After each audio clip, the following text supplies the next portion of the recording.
Assalamualaikum warahmatullahi wabarakatuh. Perkenalkan, nama saya Sari Fajar dari Fakultas Ekonomi Prodi Manajemen Universitas Nahdlatul Ulama Kalimantan Barat. Jadi hari ini saya akan membawakan materi pada mata kuliah Bahasa Indonesia, yaitu mengeksplorasi teks akademik dalam genre makro. Yang pertama-tama, saya akan menjelaskan apa itu teks makro. Jadi, teks makro adalah sebuah teks yang berisikan mengenai sebuah informasi yang berasal dari berbagai narasumber. Jadi, ini merupakan genre yang digunakan untuk menamai semua jenis teks dalam keseluruhan. Selanjutnya, teks akademik. Jadi, teks akademik itu adalah teks yang diperoleh dari hasil penelitian, pengamatan dalam suatu metode pembelajaran. Teks akademik bisa berupa buku fiksi, yaitu kamus dan buku pembelajaran atau lainnya.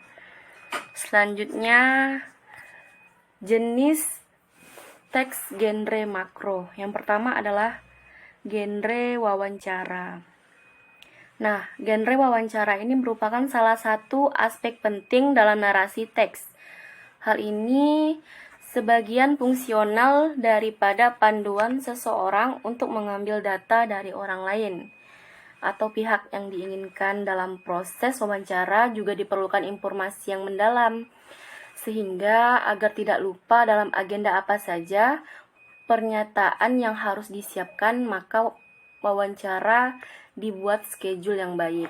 Salah satunya ialah dengan memanfaatkan teks. Yang selanjutnya adalah genre berita. Nah, genre berita adalah bagian daripada genre makro, yaitu yang ditulis berdasarkan ciri kebahasaan berita. Selain itu, dalam berita setidaknya mengandung unsur-unsur berita 5W1H. Oleh karena itu, setiap orang yang menuliskan berita bisa disebut dengan mengaplikasikan terhadap teks genre makro. Selanjutnya, genre artikel jurnal. Nah, genre artikel jurnal ini jenis lainnya dari teks genre makro. Jadi, artikel ini bagian daripada karangan ilmiah yang bisa dilakukan dengan penelitian atau studi literatur. Ada banyak perbedaan artikel dan opini. Salah satunya jika artikel ada klimaks kalimat yang didapatkan, sedangkan untuk opini hanya sebatas pada gagasan. Selanjutnya itu genre surat pembaca. Nah, surat pembaca itu adalah salah satu teks genre makro yang memberikan penjelasan dan pembahasan mengenai bentuk surat resmi ataupun tidak. Selanjutnya itu genre percakapan telepon. Nah, genre percakapan telepon ini adalah salah satu jenis teks genre makro yang memberikan panduan dalam melakukan proses interaksi sosial dalam masyarakat. Genre percakapan telepon ini bisa menjadi salah satu bentuk panduan bagi masyarakat atau seseorang ketika ingin menghubungi orang lain. Nah, selanjutnya kita masuk pada struktur pembangunan teks makro. Yang pertama ini adalah orientasi. Jadi, orientasi itu merupakan bagian struktur yang berkaitan dengan waktu, ruang, dan suasana di dalam sebuah teks genre makro. Orientasi juga berisi tentang peninjauan untuk menentukan sikap, misalnya arah, tempat, dan bagian yang tepat dan benar. Lalu pandangan yang mendasari pikiran, perhatian, atau kecenderungan. Orientasi ini merupakan gambaran umum tentang pemilihan materi yang akan digunakan sebagai wawancara. Yang selanjutnya adalah pernyataan pendapat. Nah, pernyataan pendapat ini biasanya berisikan gagasan utama atau prediksi penulisan tentang sebuah permasalahan yang berdasarkan fakta. Selanjutnya, argumentasi. Argumentasi ini menjelaskan secara lebih mendalam pernyataan pendapat atau tesis yang diyakini kebenarannya oleh penulis melalui pengungkapan fakta-fakta. Lalu pengungkapan fakta-fakta ini sebagai penjelas dari argumen penulis tersebut. Dan yang terakhir ini adalah penutup. Jadi biasanya kalau penutup itu berupa sebuah penegasan kembali atau tesis atau pendapat yang dikemukakan oleh penulis, tetapi dengan kalimat yang berbeda. Nah, yang selanjutnya adalah klasifikasi genre makro. Jadi yang pertama itu adalah genre sastra. Genre sastra ini adalah jenis atau tipe atau kelompok sastra atas dasar bentuknya, yaitu genre prosa dan genre puisi. Genre prosa itu adalah sastra yang meliputi novel, roman, cerpen, dan sebagainya. Sedangkan genre puisi ini adalah genre yang meliputi pantun, syair, soneta, sajak, dan sebagainya. Lalu genre retorika. Nah, genre retorika ini adalah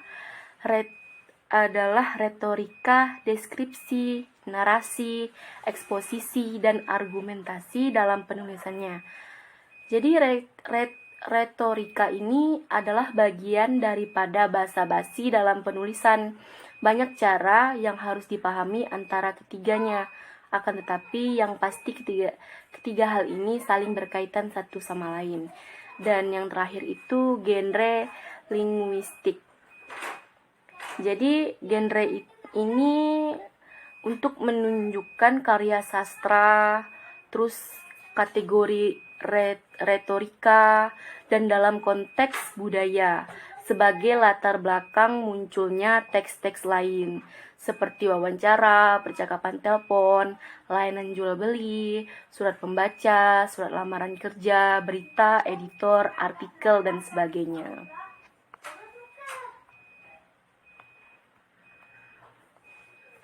Nah, selanjutnya kita masuk kepada ciri kebahasaan teks genre makro. Jadi yang pertama itu adalah kalimat kompleks. Nah, kalimat kompleks itu maksudnya kalimat yang terdiri lebih dari satu aksi atau peristiwa atau keadaan sehingga mempunyai lebih dari satu verba utama dalam satu strukturnya. Jadi struktur yang satu dengan struktur yang lainnya itu biasanya dihubungkan dengan konjungsi. Dan macam-macam kalimat kompleksnya itu misalnya kalimat kompleks praktik dan kalimat kompleks hipotaktik. Dan selanjutnya itu kata rujukan. Kata rujukan itu adalah kata yang merujuk pada kata lain yang telah diungkapkan sebelumnya. Nah, kata rujukan itu bisa kita bedakan menjadi beberapa, yaitu rujukan benda atau hal, lalu rujukan tempat, dan rujukan personil atau orang yang diperlakukan seperti orang lain. Selanjutnya itu adalah konjungsi atau penghubung. Nah, konjungsi ini disebut juga sebagai kata penghubung atau kata sambung. Dengan kata lain, konjungsi juga adalah kata atau ungkapan penghubung antar frasa, antar klausa, atau antar kalimat. Konjungsi ini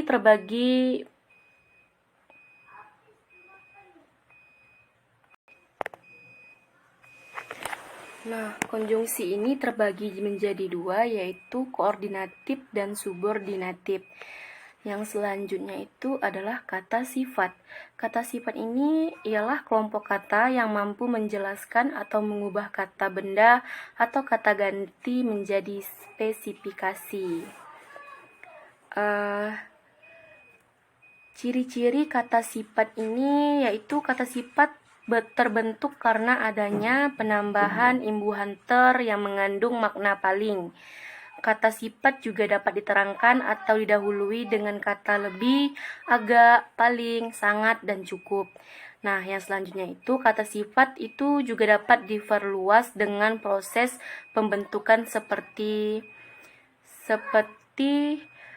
SE plus reduplasi atau pengulangan kata ditambah dengannya, contohnya sehebat-hebatnya, setinggi-tingginya, dan lain-lain.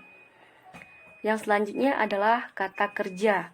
Jadi verba atau kata kerja ini adalah kelas kata yang menyatakan suatu tindakan, keberadaan, pengalaman, atau pengertian dinamis lainnya. Jadi jenis kata ini biasanya menjadi predikat dalam suatu frasa atau kalimat. Yang terakhir adalah kata keterangan. Kata keterangan ini bisa dibagi menjadi dua, yaitu keterangan waktu dan juga keterangan tempat.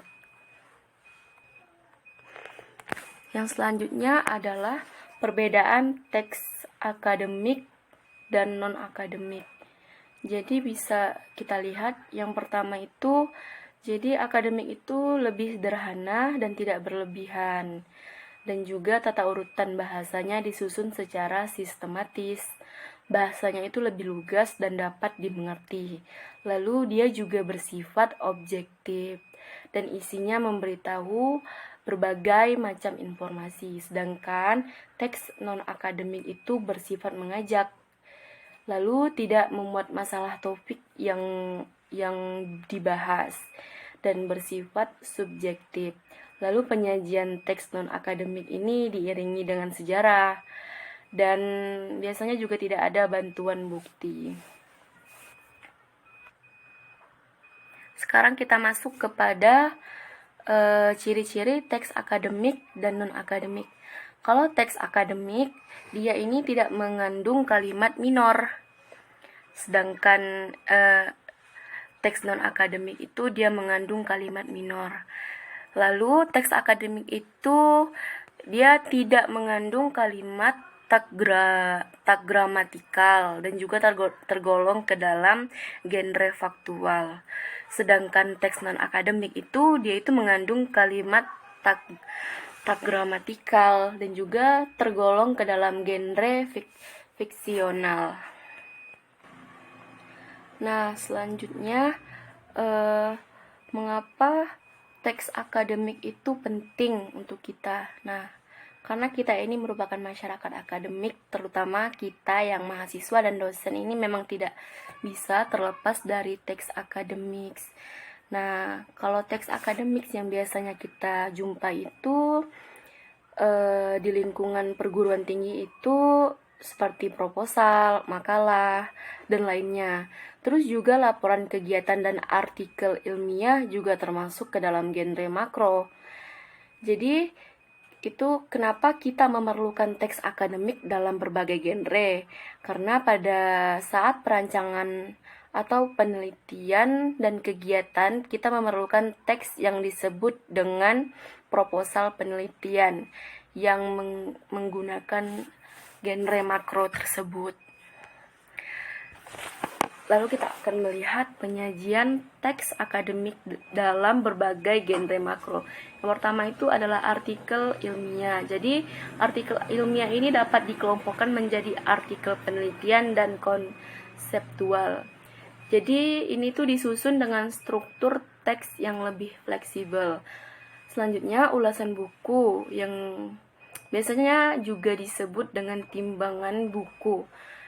Ini tuh biasanya berisi tentang kritis terhadap buku yang dimaksud. Selanjutnya adalah laporan. Jadi laporan ini dapat dikelompokkan menjadi laporan penelitian dan juga kegiatan. Laporan penelitian ini biasanya didata dengan struktur teks ataupun biasanya laporan kegiatan mempunyai struktur teks yang lebih fleksibel. Jadi sesuai dengan cakupan kegiatan yang dilaporkan.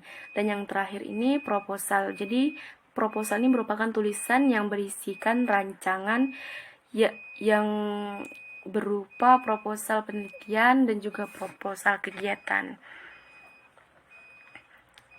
Baiklah, jadi sampai di sini penjelasan saya tentang materi tadi. Mohon maaf jika ada kekurangan.